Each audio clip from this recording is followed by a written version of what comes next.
The meat industry is one of the fastest growing subsectors in the agricultural sector, mainly driven by urbanization or the rising growth of human population. Well, we are in Tanzania, where out of 4.7 million agricultural households, 3.7 out of this are poultry farmers. In Kenya, the commercial poultry sector produces over 1 million chicks per week.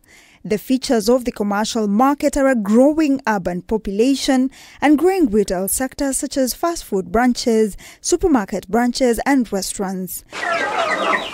Due to the rising demand of the commodity, farmers have started practicing intensive agricultural practices such as battery cage farming, mainly because of the low cost of labor, hence saving space. This improved family chicken production system is attracting interest of several stakeholders, with the developed system like AKM Splitters, Kukudil, Avil in Arusha and Zua Enterprises. When somebody goes to buy an egg from a shop in Tanzania or in Kigali or in Nairobi or in Kampala, do they care whether that egg came from a free-range bird or from a free-range hen?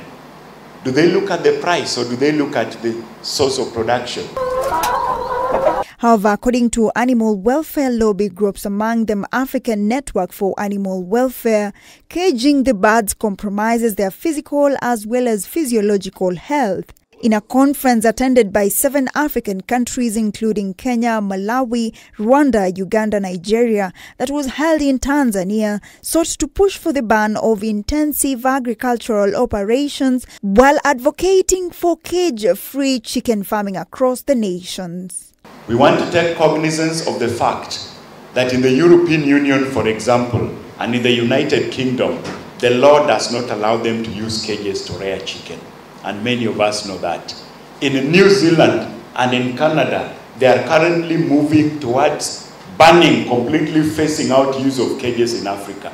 Egg laying, increased feather pecking, as the birds are crowded in cages and birds tending to get overweight, hence increasing their susceptibility to sudden death syndrome.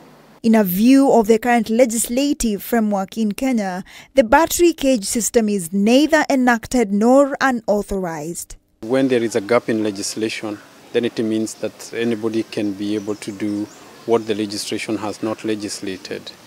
But the real question that needs to be answered is why battery cage is gaining momentum in the country. The need to provide biosafety as well as biosecurity guidelines that are to be upheld by farmers to ensure that there is proper handling of poultry in and out of the poultry confinements has also been cited.